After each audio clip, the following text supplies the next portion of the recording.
Pagdating sa UAE, para kayo nakawala. Bakit? Explain ko.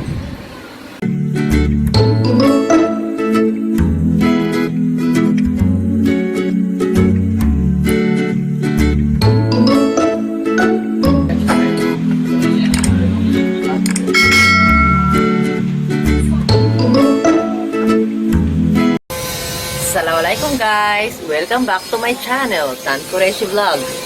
Diba? Tanghaling tapat po ngayon, mga ayan, 2:20 ng hapon na tanghali. Okay? Natutulog yung anak ko, si Rehan. Ayan na naman po yung sound natin sa labas, ang background music natin. Diba? Sila yung talagang sobrang mag-ingay pag tanghaling tapat. Well, welcome to Philippines. Welcome to Manila. Okay? Guys, ano ba yung pag-uusapan natin today? Wait, ipakita ko muna sa inyo. Ayan po ang lugar namin. Nakumpo ko dito sa balcony. Okay, diba? Ang daming bahay. O, diba? O, diba? Ayan, mas maganda yata ako dito. Diba? Yun.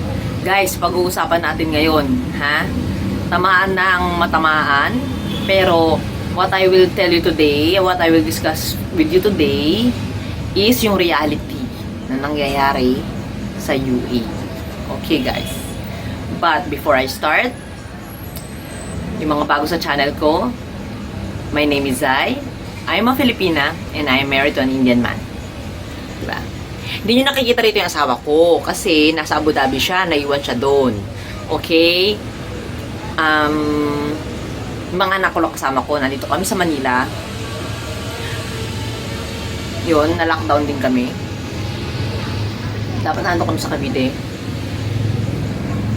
Pero mas okay dito kasi fresh ang hangin, tahimik ang buhay, accessible sa lahat. Paglabas mo, mayroon ng 7-Eleven, may Jollibee, may mga inasal, may ang dami, may grocery. 24 hours dito, so guys, yung mga tsaka safe dito, no? Yung mga nagsasabing hindi safe ang Tondo, dito kami sa may Gagalangin area. Yung mga nagsasabing hindi safe ang Tondo, okay, well, hindi sila taga Tondo. Okay? Kaya huwag na kayo mag-ano-ano dyan. Okay? Kasi kung hindi safe dito, dapat di kami dito nakatira. Diba? Yun. Mahal ang mga bahay dito, kaya yun. Okay? Kaya yung mga nag-ano-ano dyan na hindi daw safe ang Tondo. Okay. May hanger pa doon.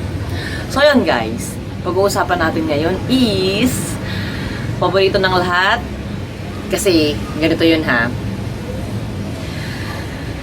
Sa UAE, marami akong mga group sa Facebook. Okay? Kabayan group, Abu Dhabi group. Meron doon mga nawawala yung asawa yata. Tapos, meron doon mga nagpo-post na kung sino man ang kabit ng asawa ko na ganito, yung picture niya, ganito, ganyan. O, hinahanap nila yung asawa nila, mga Pilipino. Ilan yun, ilan. Dami kong nakikita eh. Hinahanap niya yung asawa niya. Nasa Pinas daw sila. Kaysa daw hindi daw sila, kasal daw sila. Tapos, kasal sila. And then, yung asawa daw niya, meron daw babae sa Abu Dhabi. Tapos daw, matapang pa daw yung babae, alam na may asawa, may anak, tapos hindi raw nagsusustento tong lalaki. Di ba, ladies ha? Kung kayo na dun sa posisyon nung asawang yun, nagbubunga nga dun sa Facebook, anong gagawin nyo? Are you going to do the same thing? Or tatahimik na lang kayo?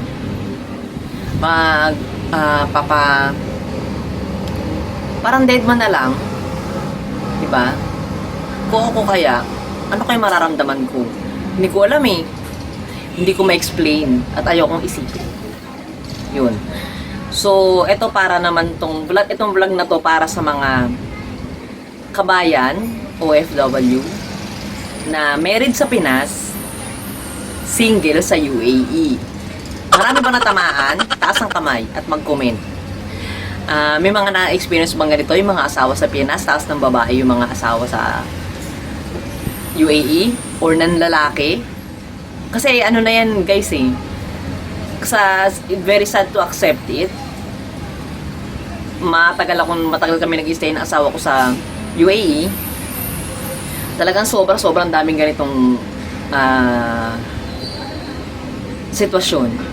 Okay? Bakit nga ba sila nagiging single pagdating sa UAE? Bakit? Kahit mga babae, bakit?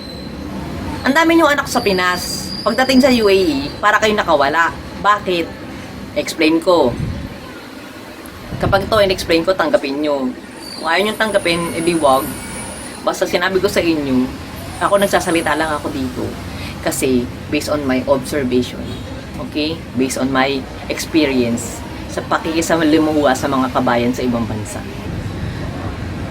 Sa observation ko, guys, mga Filipino kasi, okay? Filipina din. Basta, i-general lang natin, OFW. Mas marami kasi yung percentage na nagloloko. Ito ha, hindi ko nilalahat na naman. Ayan na naman kayo Hindi ko na naman nilalahat. Pero ito yung base na nakita ko. Marami ang mga nambababae doon na nalalaki sa UAE na galing probinsya. Okay? Meron ding mga taga-city, pero mas marami ang percentage na gumagawa ng kalokohan from the province. Bakit? Bakit? Kasi po, sa probinsya po, ang mga tao doon ay magkakakilala, halos magkakakilala. So, every move mo, alam ng kapitbahay mo. Hindi ka pa nga gumagalaw, alam na may chismis na Oh, nag-hi ka lang sa lalaki, boyfriend mo na Diba? Ganun yung sa probinsya. So, ang mga galing probinsya po, pag napunta ng UAE or any parts of the world, parang mga nakawala sa koral. Oh, hindi ko nilalahat. Mag-isip kayo mga kilala nyo, okay? Nakawala sa koral means they can move freely. Nagiging malaya sila, guys. Walang chismis, walang nakakakilala sa kanila. So, gumagawa sila ng sarili nilang image doon. Which is, pagiging single. Diba? Maraming ganyan, guys. Ito pa, ang mga Filipino, mga Pinoy, may mga na-witness akong ganyan paano sila manguto. Alam na alam din nila kung sino yung mga uutuin Yung mga uutuin, yung konting sinabi mo lang, ay, ang ganda mo, ang sexy mo, yan, bumibigay na.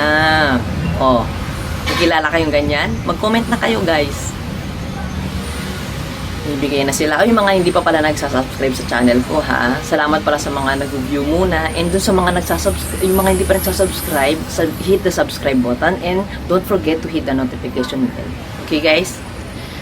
Ito na. Hindi ko na naman ito nilalahat. Madaling mauto. Kasi may mga nakita akong ganyan senaryo. Ganito. Uy, kabayan! Kabayan! Uy, ang sexy mo naman. Ilan taon ka na? Ay, kuya. Ano, ito naman? Hindi naman ako masyadong bata, ano? Hindi naman ako ano po ako, 28. Ay, akala ko nasa 21 ka lang. Mukha ka talagang bata. Hindi naman po, kuya. Thank you po. Kabayan, pahiram naman, pahingin naman ako ng number mo. Bago lang din ako dito WhatsApp tayo, Facebook. Eh, kuya, baka naman yung asawa mo magalit. O yung girlfriend mo. Uy, wala akong asawa. Single ako. Oh. Pero, single na yun. May 3 anak sa Pinas. May asawa. At hindi sila nag-aaway ng asawa niya. Ito pa. Kapag tumatagal yung relasyon, okay, nagkakilala na sila, yan, maging jowa na sila. Tapos yung babae, maghaharap na ng partition yan. Or maid's room. Dadali na dyan yung lalaki, di ba? Ganun yung mga senaryo. Aminin nyo yung mga taga-UAE. Aminin nyo. Yun. Kasama na sila, tapos lulukuhin pa nila yung landlord kasi bawal dun yung mag-stay ng hindi kasali. Sabihin nila mag-asawa sila. So, kami naman mga landlord din, landlady, naniniwala kami. Okay? Kasi hindi kami, alam mo yun, tas ako, bigla na lang, habang tumatagal, nakikita namin, hindi pala sila mag-asawa, doon ako gigil na gigil, yung naloloko ka. Diba? Tapos yun, mahirap, yun nga, minsan ginagamit nila yung marriage certificate, magkasama sila pa yung marriage certificate nila, iba. Yung totoong asawa nila yung nandun sa pangalan. Diba? O, hindi natamaan pa? Okay, may natamaan ba? Kung ikaw to, hindi ko alam kung masasaktan ka. Okay? Tapos ito pa, yun nga, sabi ko nga, bakit nagiging single nga sila dun sa UAE, lalo na doon. Kasi, feeling nila, magiging short time lang yun. Alam mo yun. Ito pa pala. Minsan, nagkakasyotaan pa, nagkakarelasyon pa, yung parehong may asawa sa Pinas. Parehong may pamilya. Oo nga naman, mutual understanding, di ba? Pareho silang marunong mag-adjust. Pareho silang natatanggap habang ka-Skype mo yung isa, ka-video call mo yung isa, naghihintay ka din. Kaya walang selos-selos dun.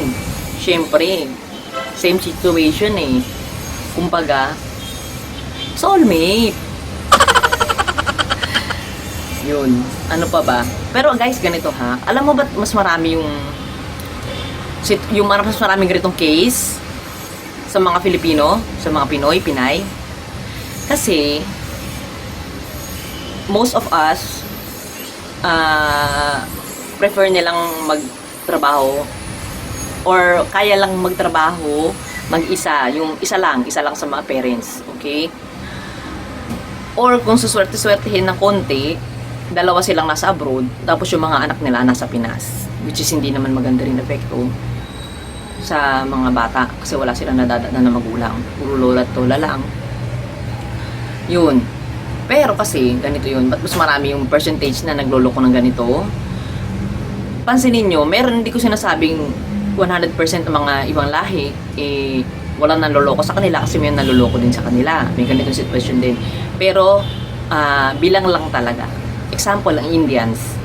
Once na ang Indian kinasal, pansin nyo, ang mga office mate nyo maya-maya, mga siguro few months lang, few weeks, nakasunod na yung asawa nila doon. Yun, dinadala nila doon. Kahit mga Arabs, di ba? Dinadala nila doon. Pero hindi pa rin ha, kasi may mga Arabs din na nanloloko din. May mga din sa Pinas, may mga relasyon din sa Pinas, may pamilya din. Tapos single din sila sa UAE or sinasabi nila na may asawa sila. Kaya lang itong mga Pilipina din, minsan, yung pagiging honest ng lalaki, natutuwa pa sila. Kaganyan yan, no? You know, I have sorry Habibi, because you know I married. I have kids in my country, and then my wife is not good, and then like this, and then she's always gir, and not like you're caring, you're loving, you're taking care of me. That's why I love you. You know, don't worry, I will leave her. Oh, ito naman sa kabayan, ganito. No, it's okay. At least you are honest. At least you told me everything. This is what important. You know what's important is you are honest to me. O, diba? Ano ba talaga yung honesty? Kahit gano'n na yung sinabi sa'yo, tatanggapin mo pa rin. May mga kilala ba kayong ganito, guys? Sige, comment lang ninyo. Diba? So yun, guys, ito real talk to. Hindi ako nag-vlog para pasayahin yung mga loob ng mga tao, okay? Or ipakita na malinis ako, or ipakita na isa akong Muslim na perfecto. Hindi. Lahat tayo may pagkakamali. At hindi ako nagmamalinis. I'm not saying that I'm perfect. Yun, guys. So, yun yung mga nagsasabi. Siguro yung mga nanonood nitong vlog ko, lalo na yung mga kapwa ko Muslim na lagi nagbabash sa akin, sabihin nyo na naman, nakausapin ko yung tao, wag daw idaan sa social media. Bakit? Sino kakausapin ko? Eh, pangkalahatan to, PPM ko lahat. Yun, sinasabi ko lang yung reality. That's why it's called real talk. Yung nangyayari real. Totoo. Totoong salita. Hindi ako nagpapaka-plastic. Sinasabi ko lang kung ano yung alam ko talaga, kung ano yung experience ko. Okay? Malay mo makatulong sa iba. Malay mo may mga makonsensya din. Di ba sa ginagawa nila? Okay? So, yun guys. So, ano pa ba? Tama na nga yung sermon na to. Okay? Till our next vlog. Again, my name is Zai. Don't forget to like, share, and subscribe to my channel. Don't forget to hit the notification bell, guys. Okay? Bye!